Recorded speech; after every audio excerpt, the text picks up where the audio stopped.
Oi pessoal, bom dia, boa tarde, boa noite, bem-vindo a mais um vídeo aqui no canal. Hoje estou invadindo aqui o canal da minha filha, que ela pediu para mim gravar para vocês um relato da minha vida, um pouquinho, sabe? Só um pouquinho. Aí deixe seu like, se inscreva no canal, ativa o sininho das notificações para não perder nenhum vídeo, comenta, compartilha e segue ela no Instagram, né? Aí pessoal, assim, como todo mundo já sabe, eu sou a mãe dela. Aí, meu nome é Marlene, eu tenho 31 anos.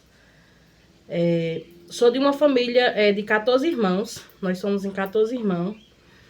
E assim, pessoal, a minha história de vida é meio, sabe, é meio complicada, sofrida. Porém, tem horas que eu sinto saudade, vamos se dizer. Porque na época, na idade nova, eu tive uma infância sofrida, porém gostosa, assim, de se viver. Mas é meio complicado, sabe? Eu vou tentar reduzir aqui um pouquinho pra vocês. Eu, na minha idade de 6 anos, eu comecei a estudar. Aí, lá onde a gente morava na época, que era no interior, assim, na roça, a gente tinha que acordar muito cedo pra ir pra escola. Cedo, cedo, cedo mesmo, pessoal. A gente tinha que acordar 4 horas da manhã. Aí, tomava um banho, esperava como é que diz? Esperava o corpo esfriar, tomava um banho. A água era de cisterna. Na época era bem sofrida, era água regrada, que não podia destruir água. Na época, meu pai tinha que comprar água e a gente morava em casa de taipa, casa de barro, né, no caso. Piso batido, assim, chão normal, chão de terra, dormia de rede, não tinha cama, sabe? Era aquela coisa. Aí, 5 horas o ônibus passava pra gente ir pra escola. Aí a gente vinha pra escola, chegava, pra vocês verem que de onde a gente morava pra cidade, como era longe, a gente saía de casa 5 horas da manhã e só chegava na escola 7 horas. Era 2 horas rodando dentro desse ônibus até chegar na escola. E aí, quando a gente chegava, muitas vezes, tinha vezes que o ônibus atrasava, a gente já chegava, os alunos já estavam na sala. E assim, pessoal, a minha história é meio sofrida, sabe? Essa história de vida, quem já passou necessidade, não foi pouca, foi muita, sabe? Quem já precisou comer resto, porque a gente já precisou praticamente comer resto. Para vocês terem uma noção, a gente vinha para a escola, na escola onde a gente estudava, aí 9 horas tinha o café da manhã, 11h30 tinha o almoço. Aí a gente trazia 2 sacolas, essas sacolas do supermercado, a gente trazia pra escola. Eu e meus 2 irmãos, que eram os mais novos, que moravam com meu pai. Que o resto do pessoal já era casado, já era dependente, sabe? Já viviam cada casa em seus cantos. Aí tinha eu e mais 2 irmãos, só que viviam em casa. Aí a gente ia pra escola, trazia 2 sacolas de supermercado. Aí, quando era na hora do almoço, a gente fazia assim. Os alunos que pegava o almoço e não comia, deixava no prato, a gente colocava em uma sacola. Aí os alunos que pegavam o almoço e mexia, chegava a comer, deixava o resto, a gente botava em outra sacola. Aí o que era que acontecia? Quando chegava em casa, aquela sacola que os alunos não mexiam na comida, minha mãe botava numa panela e esquentava e era o nosso almoço, nossa janta, porque não tinha o que comer em casa. A gente fazia isso por conta disso. E também aquela outra sacola que os alunos mexiam, minha mãe botava para um gatinho que a gente criava e uma cachorra. Aí era assim, pessoal, sabe? Aí tinha um vizinho lá da gente que ele pegava pão na rua de padaria, dormido, pão de dias e dias. Aí ele dava uma sacola de pão bem enorme para minha mãe, na época. Aí minha mãe, a gente comia aqueles pão duro, a gente botava dentro do café e comia. Porque a gente não tinha, na época era complicado, sabe? A gente sofreu muito na nossa infância, bastante. A gente tinha que trabalhar para ajudar nosso pai em casa e mãe. Na época que a gente estudava, a gente recebia um benefício do Senhor. A gente recebia um benefício que chamava PET, na época, que era Programa de Erradicação do Trabalho Infantil. Na época a gente recebia era R$ 25 por criança que estudava. Só que era para sair todo mês, mas não saía. Quando a minha mãe recebia, já tinha 3 meses, 4 meses que tinha saído. Aí ela só recebia mesmo os 75. Nunca aumentava, que era de nós 3, né? E aí, pessoal, sabe, nossa vida foi sempre assim, bem sofrida. A gente trabalhava, não tinha aula, nós ia pra roça, mas minha mãe Nós ia plantar tomate, colher tomate, plantar cebola. O que aparecesse a gente ia fazer na idade dos 6 aos 10 anos, mais ou menos. De 8 a 10 anos, que era a época que a gente morava lá nessa roça. Aí foi até que meu pai decidiu a vender a roça, vinha morar na cidade. Porque pai tinha uma casa na cidade, porém a gente morava na roça, porque pra gente, nós achava que na roça era bem melhor, sabe? Apesar do sofrimento, era bem melhor. A gente veio morar na cidade. Aí foi, passou um tempo, aquele sofrimento. Aí eu vim morar aqui na Bahia. A gente morava no Pernambuco. Aí eu vim morar na Bahia, porque eu vim ajudar minha irmã que tinha casado, vim morar na Bahia, eu na idade dos meus 11 anos. Aí eu vim morar na Bahia pra ajudar ela com... que ela tava pra ganhar bebê. Aí nisso eu fiquei por aqui mesmo, sabe, pessoal? Aí foi... Me ajuntei com 13 anos, como todo mundo já sabe. Não me arrependo, nem um pingo. Aí me ajuntei num dia, com 3 dias engravidei de junta da menina. Hoje ela tá com 15 anos, que no caso é a dona do canal, né, Cauane? Aí quando ela tava com 11 meses, eu engravidei do menino. Foi. E aí foi aquele sofrimento, só que a gente sofreu muito, eu com meu esposo, né, pra criar eles dois, porém, graças a Deus, Deus mostrou o meio, porque quando a gente tem força de vontade e busca Deus, Deus, ele mostra o meio pra gente, né? E aí foi assim, pessoal, sabe? E voltando antes, assim, quando eu, na idade de eu mais nova, como eu tava falando pra vocês antes, nós não tinha cama, nós dormia no chão, em cima de uma lona na época. Tinha dia que a gente tinha que comer, como eu já expliquei, tinha dia que não. Outra vez, a comida que tinha não era o suficiente para 5 pessoas, que em casa nós tinha 5 pessoas. Era eu, meus 2 irmãos, minha mãe e meu pai. Aí minha mãe e meu pai dormiam com fome, para deixar a gente jantar. Isso era, muitas vezes a gente comia só o feijão, com farinha, outra vez só o feijão mesmo. Quando tinha, quando não tinha, benção mãe, benção pai, ia dormir com fome. Sabe, gente? Era uma infância sofrida, porém eu sinto falta, não vou mentir. Eu sinto falta. Aí, voltando aqui de novo para o ponto que eu me casei. Eu comecei a namorar com meu esposo, eu tinha 13 anos. Aí, a gente, não vou mentir pra vocês, a gente tava fazendo plano dele trabalhar, porque na época ele tinha 22 anos. A gente tava fazendo plano dele trabalhar, comprar as coisas pra dentro de casa, assim, coisa, né, no caso, o que mais necessita quando a gente vai se ajuntar, que era o fogão, a cama e a geladeira. E depois a gente se ajuntava, né, quando eu tivesse até uns 15 anos ou até mais. Só que por ironia, vamos se dizer, não sei como explicar pra vocês. Teve pessoas que foram inventar conversa pra meu pai, ele acreditou e eu me enraivei, não vou mentir, na época, me enraivei e me ajuntei. É tanto, pessoal, quando eu me ajuntei com meu esposo, a minha mãe não sabia. Quando ela soube que eu estava junta, eu já estava de 3 meses de grávida. Ela quem pegou, até o resultado do exame de gravidez, pra mim foi ela que pegou. Porque teve um probleminha, na época que a gente morava na Bahia, aqui mesmo, na Bahia. Aí teve um probleminha lá em casa, minha mãe resolveu voltar pro Pernambuco e meu pai quem ficou cá na Bahia, sabe? Só que eles viviam juntos os dois, só que minha mãe ficava lá e pai cá. E todo mês a gente ia pro Pernambuco, todo mês, eu mais meu pai, que eu fiquei com meu pai aqui na Bahia, né? E aí foi, pessoal, passou o tempo, depois eu me ajuntei, tive uma menina. Nisso já se foram quase 17 anos se junta, viu? Aí, há uns 3 anos, 4 anos atrás, não sei explicar bem pra vocês, o meu pai adoeceu da próstata. Aí ele precisou usar sonda. Aí foi, pediram pra... Diz que ele ia ter, você precisa fazer cirurgia. Aí a gente batalhou. Fizemos rifa, fizemos bingo. Bastante coisa, sabe? Aí adquirimos dinheiro pra fazer a cirurgia pra ele. Aí o que foi que aconteceu? A minha mãe... Desculpa aí, gente. A minha mãe, ela sempre foi uma pessoa sadia. Graças a Deus.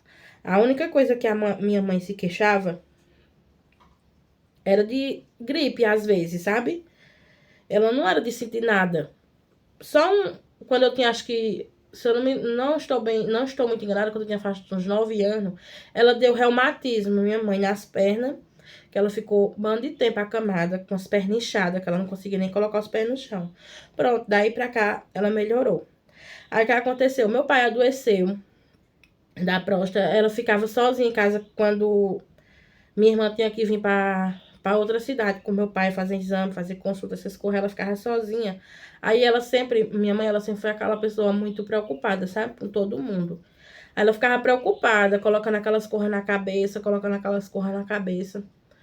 Aí foi, ela deu a primeira crise, né? Ela deu a primeira crise, ela pediu pra, ela ia levantar, meu pai falou que ela ia se levantar pra ir no banheiro fazer xixi, 5 e pouca da manhã. Aí, quando ela botou o pé no chão, ela caiu. Ela disse que não estava sentindo as pernas. Aí meu pai levantou ela, colocou ela na cama e chamou minha irmã. Aí foi a primeira crise que ela deu. Na nossa cabeça, a gente achou que era outra coisa, não que fosse AVC, sabe? Aí foi, ela deram uns remédios a ela, um chazinho novo, mistura essas coisas, ela melhorou. Quando foi depois, ela deu outra crise, pior, que ela nem conseguiu mais levantar de jeito nenhum. Aí, mesmo assim, ninguém levou ela para o hospital, porque a gente achava que era o mesmo problema de antes. Se desse o chá, assim, as pessoas que estavam lá cuidando dela, né? Porque como eu morava aqui na Bahia, ela morava em Pernambuco, minha mãe.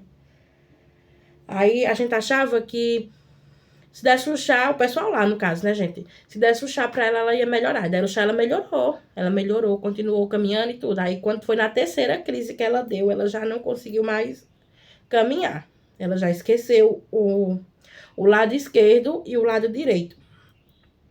Aí ela foi fazer exame, levaram ela pra fazer exame. Aí o médico falou assim, que era pra gente comemorar, porque naquela data, que era o dia 6 de junho de 2001, era pra gente comemorar, porque ela tinha nascido de novo, porque o AVC dela foi de sangue. 2021, gente, perdão, 2021. Aí o médico disse que era pra gente comemorar. Era dia 6 de junho de 2021. O médico disse que era pra gente comemorar, porque ela tinha nascido de novo. Porque como o AVC dela foi de sangue, o AVC dela já, ele disse que o AVC dela já vinha de tempos e tempos se formando na cabeça. Só que quando veio as preocupações com meu pai, aí ele estourou. Ele estourou e ele tomou de conta da cabeça dela todinha, pessoal. Aí ela ficou... Ela esqueceu o lado esquerdo dela. Não, direito. Ficou... Não, esquerdo mesmo, pessoal. Desculpa, foi o esquerdo. Ficou esquecido. E ela não enxergava assim, tipo... Se ela olhasse assim de frente, ela não enxergava. Ela tinha que olhar assim de lado e ela só via um vulto. Porém, ela conhecia todo mundo. Ela conhecia feia, ela conhecia neta, ela conhecia todo mundo. Aí foi... Ela veio pra Bahia. Passou... Ela já tava com quase 1 ano já assim. Aí ela veio pra Bahia, pra casa da minha irmã. Pra minha irmã cuidar dela. Que essa irmã minha tinha deixado as filhas dela aqui na Bahia. 3 filhas dela pra ir cuidar da minha mãe. Ela passou 7 meses cuidando da minha mãe lá no Pernambuco. Aí quando foi depois, ela veio pra cuidar das filhas delas. E com quase 5 meses que ela tinha vindo do Pernambuco pra cuidar das filhas dela, aí trouxeram a minha mãe pra cá, pra Bahia, pra minha irmã cuidar dela. Aí sim, pessoal, beleza, minha irmã ficou cuidando dela, ela veio no mês de abril, ficou maio, junho, julho, agosto, setembro, outubro, novembro e dezembro. Aí quando foi em dezembro, a gente tava toda felizona, como a gente já explicou antes pra vocês, aí no vídeo a gente tava toda felizona, porque a gente ia fazer, já tava certinho, sabe, a gente já tinha planejado. Já tinha batalhado, minha filha tinha vendido salgado, passou 7 meses vendendo salgado para o aniversário dela de 15 anos. Aí já tava tudo certinho, pessoal. No dia que a minha filha completou 15 anos, que ela completou ano na sexta, e no sábado a gente ia comemorar o aniversário da minha filha. No dia que ela completou os 15 anos, que foi dia 9 de dezembro, a gente tava terminando de fazer salgado, para no outro dia só fritar essas coisas. Aí minha irmã liga, dizendo que minha mãe tinha vindo para Curaçá passando mal. Minha irmã não, minha sobrinha. Que minha mãe tinha vindo para Curaçá passando mal. E disso, entubaram a minha mãe. Assim, disseram que levaram minha mãe lá para dentro, não deixaram minha mãe, minha irmã que cuidava dela, ver ela. Aí disseram que minha mãe fizeram exame, que minha mãe tava com Covid. Entubaram ela, levaram ela pra... transferiram ela pra Petrolina. Aí minha mãe passou... Eu não sei dizer bem, pessoal, de certeza pra vocês. Eu não sei se foi 14 dias que ela ficou internada em Petrolina. Aí depois foi pra casa. Aí nisso ela adquiriu uma bactéria, pessoal. Uma bactéria horrível dentro do hospital. Que a minha mãe, quando saiu do hospital, a minha mãe, ela falava, ela conhecia todo mundo. Ela só não enxergava bem e nem andava, como eu falei pra vocês antes. Porém, quando a minha mãe saiu do hospital, dessa última vez que ela foi internada, a minha mãe não falava mais, nem enxergava direito, mas não enxergava, não conseguia nem abrir os olhos direito. E ela falava poucas coisas, sabe, gente? A única coisa que ela muito falava era assim, que era pra gente rezar, porque minha mãe, ela sempre foi uma mulher muito religiosa. Era pra gente rezar muito por ela e pedia pra...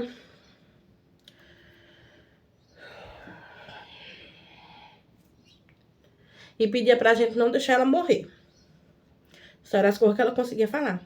Pessoal, ela pegou uma bactéria tão horrível nas pernas.